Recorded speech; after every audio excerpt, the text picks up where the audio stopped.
بسم الله الرحمن الرحيم. إنا لله وإنا إليه راجعون.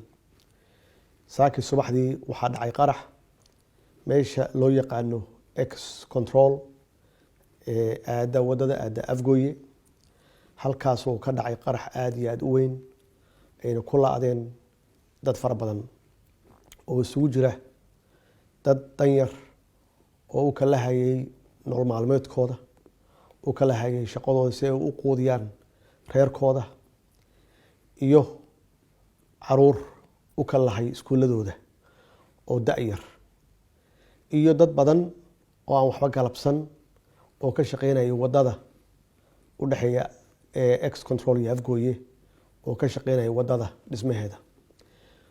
waxaan leeyahay waxay ahaayeen shuhado.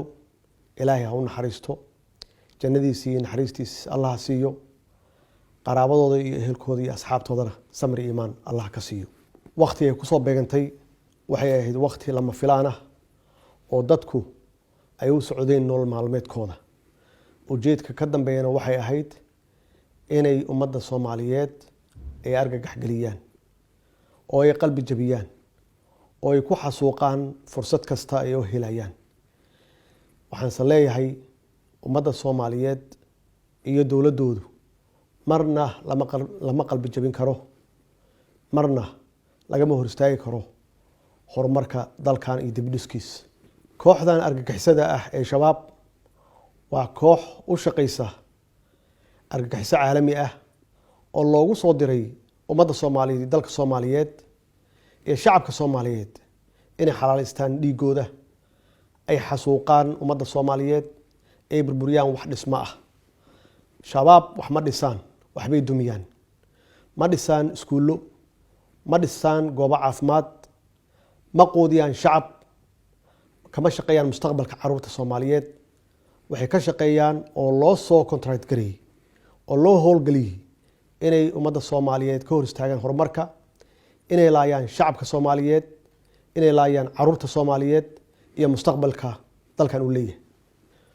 waxaan ku adkeenayaa xukuumadda ama aan farayaa inay si degdeg ah u gurmadaan shacabka Soomaaliyeed oo halkaas ugu xasuuqay cisbitaalada yaalla, ay si degdeg u gaarsiiyaan wax alla wixii taageero ah ay la gaari karaan. shacabka Soomaaliyeed waxaan leeyahay inay iyaguna garab siiyaan dadkaas waalahooda cisbitaalada yaalla, wax alla wixii taakuleena ay la gaari karaan la gaaraan.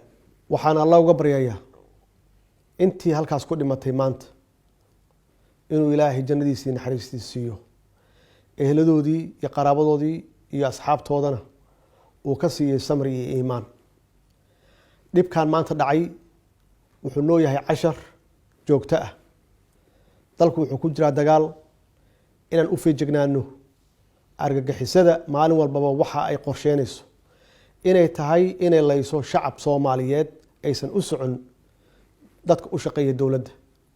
waxaa loo baahan yahay inay arinta maanta dhacday oo argagixisada ah oo naxdinta leh inay namideyso oo aan hal meel uga soo wada jeesano la dagaalanka argagixisada iyo cidda la shaqeysata. wassalaamu calaykum waraxmatullaahi wabarakaatuh.